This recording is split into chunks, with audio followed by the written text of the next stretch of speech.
It's a combination of, the actions one takes in the world and the specific actions one takes, and also, but to empower the actions is a kind of a different step. And I'm going to get to the empowerment part, but this first step is, in a practical sense, of a model that has made sense with working with hundreds of clients, to look at these touchstones. They're personal to them, but they are common touchstones that someone might have others to look at, but if they're looking at these, I think they're on a good track. They'll find the others need be. And this first one is sexual authenticity.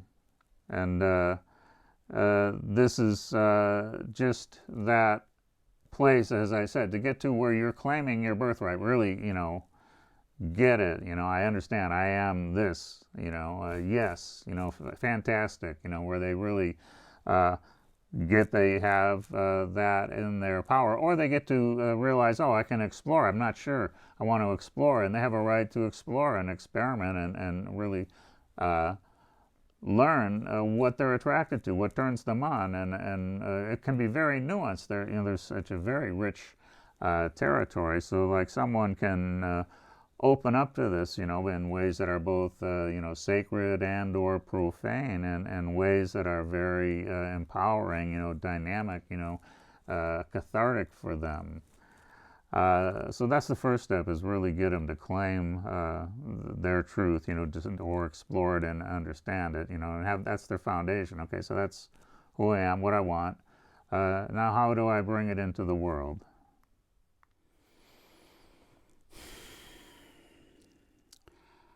The second of the 5 keys is sexual honesty. And once they know who they are, what they're about, what they want to explore, now how do I communicate that honestly in my life, in a way that keeps me in integrity? Now, this doesn't by any means mean that someone doesn't have the right to privacy. Everyone has. That's right. It's nobody else's fucking business. On one level, what one's sexuality is about.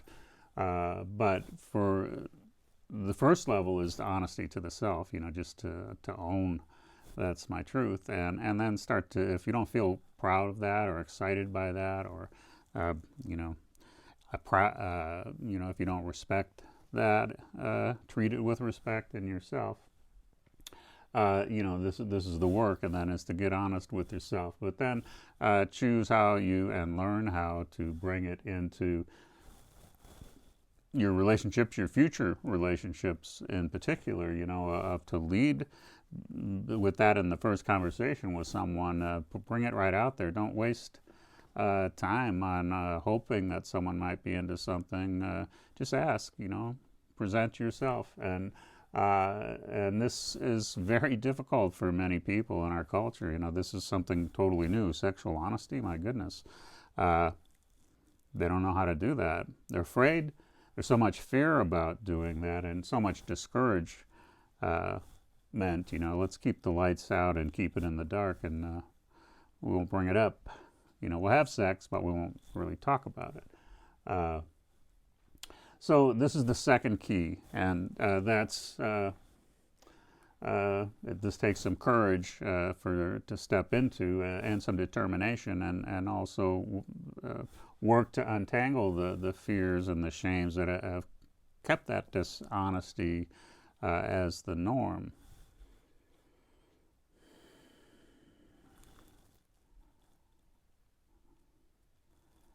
So the third key is what I call sexual empowerment. This could also be called sexual embodiment, because they're very parallel or similar or entwined. But the concept is to be sexually empowered, one has to be connected to their body, first of all. They have to be able to learn to be present, to be in touch with what they're feeling, what they're experiencing, to be creative within it, be in the moment, with it. And again, this is something that most people in our culture are not introduced to, this concept of embodiment or presence or mindfulness or being embodied. And so this is what I work with the client to help them develop their own techniques or choose techniques that they prefer to start getting reconnected with their body. This could be dance, yoga, conscious movement practices, contact improv, or ecstatic dance, or whatever they particularly might enjoy or find that avenue is good for them. Riding the bike, something that's getting them back in touch with the body, and not just like racing, but more slowed down. Even probably is another dimension of that. The pace of being in their breath, doing different types of breath work or practicing being in the breath, practice being mindful. Am I breathing? Noticing, if they're breathing. And this will all bring them in closer touch with their authentic sexuality and its honest conveyance in the moment, to be present and empowered in it. This is an integral part of the work, is to help the client get to remembering they have a body. They're not living from the neck up and in stories of the future and the past, and all that is, just to come to a breath for a moment and just sit for a moment and bring that connection back, but bring yourself into the soul level of the mind. So we want to bring that sense of connection back to their body.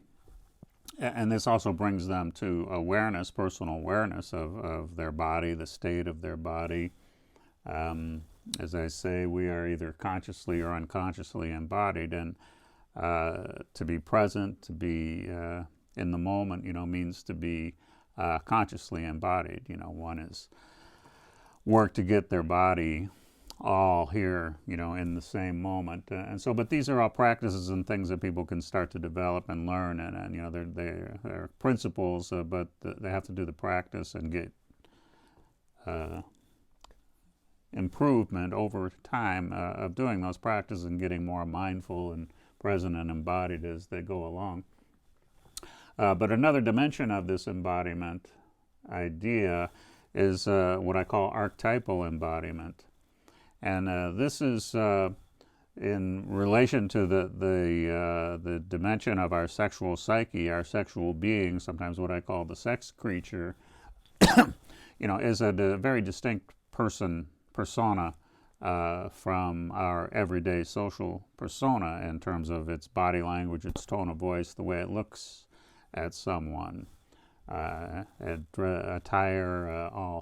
all the things, So, and this is the part for many people that they are shut off from, they have cut off from, their bodies won't go there. They are locked in a disempowered, or their sexuality, their sexual persona and its embodiment is disempowered by this rigid, shut down, blocked off, terrified or traumatized parts of us that are resisting. And these are physical resistances, that have to, the practices are to, work through them in movement. The gestures, these are gestures.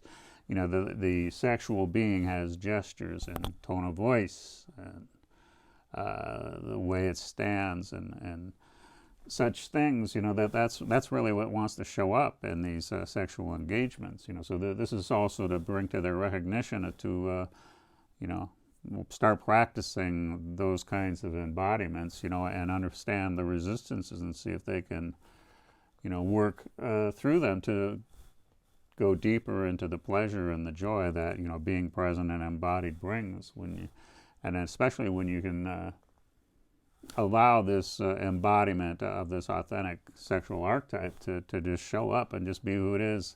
That's a very liberating place to free it from the shackles of shame or fear or judgment that might have been keeping it at bay.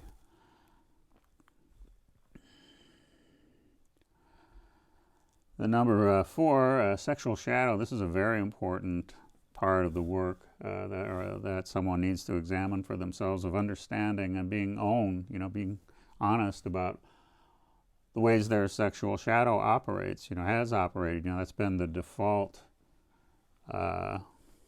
way of operating their sexual being for decades in many cases. And this needs to be looked at, because this is the comfort zone, in a way, of where this is the easy fallback position with a little bit of stress or, turmoil of some sort.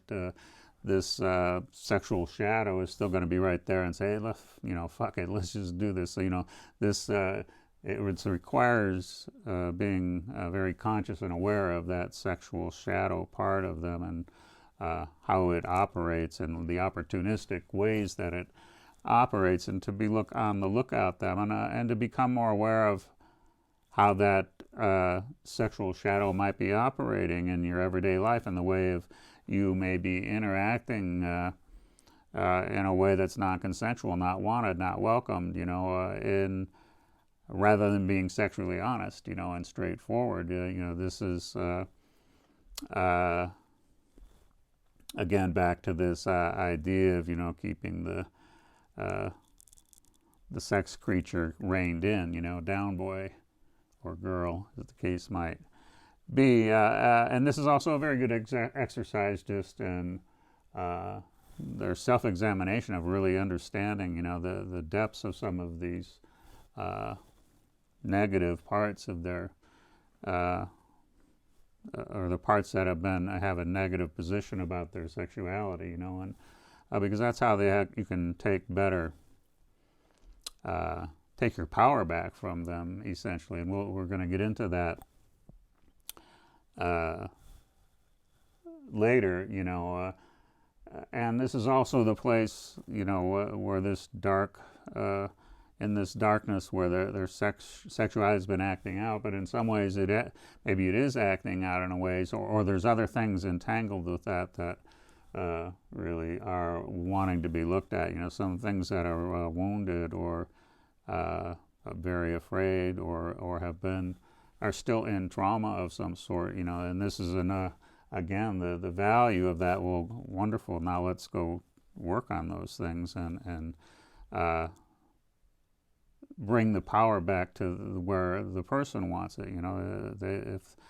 If their intention needs to be that, I want my power back, I want it to be an empowered being, they really have to have some intention around that. Otherwise, these things, maybe aren't so effective. It really comes from the person's intention, that I'm making the choice, standing up for who I am, and cleaning up my act, getting clean, getting transparent.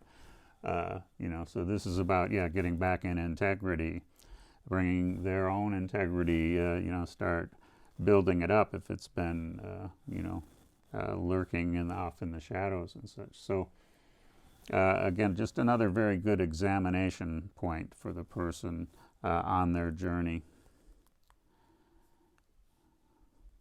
And the 5th one is paradox.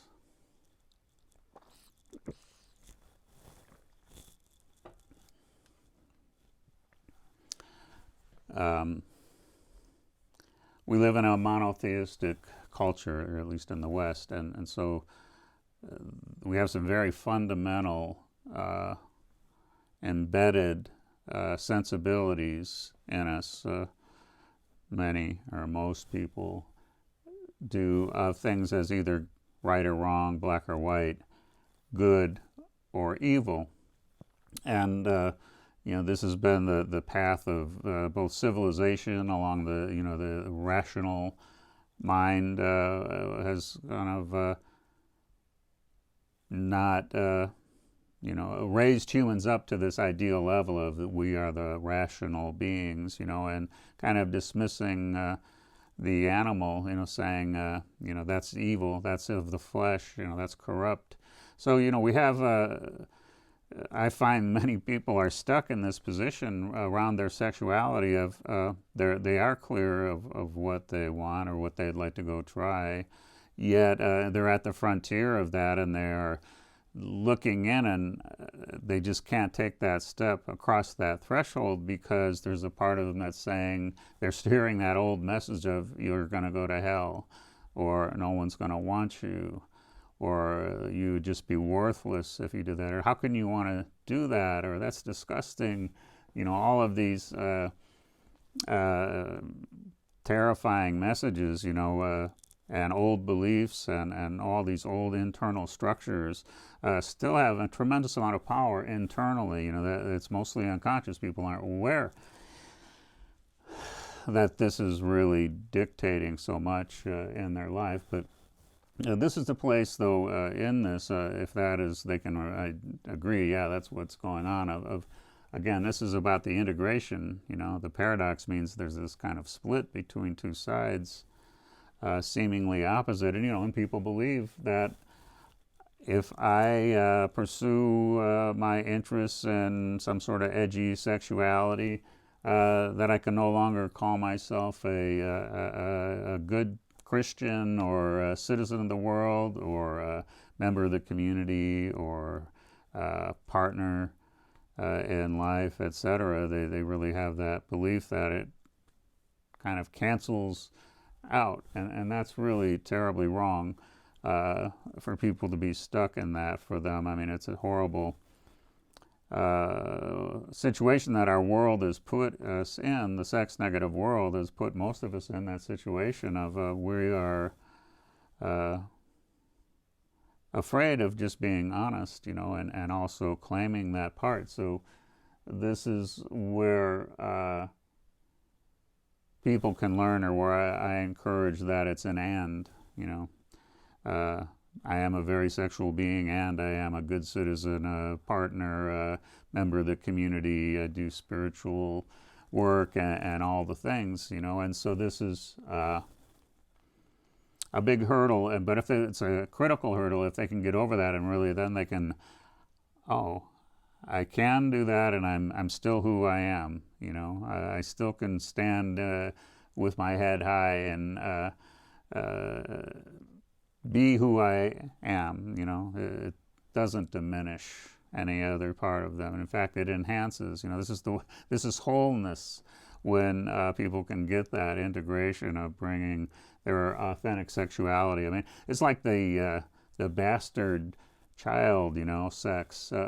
Sex has been the bastard of human personality for thousands of years. Intellect, creativity, spirit, and emotion are all written about and examined and studied, and we have hundreds of years of close examine that, and like about zip of what is sexuality. A lot of written about love, but not really sexuality, which in many cases is a very distinct thing from love, as much as the two can be combined. But our sexuality is really a standalone part of us, at least for a good percentage of the gene pool. So this means, like, the homosexual tribes, the kink tribes, that I believe these are, the kink tribes are actually an authentic sexual identity. But and this is why it's so complicated to integrate, because people feel they're still learning how to be good with who they are and be comfortable, and to integrate that, to be honest about it, and have their privacy where they want to. But so this is the place to really, as best you can, really help them get clear for themselves that they're both, it's an and, they're both wanted, integral parts of who they are.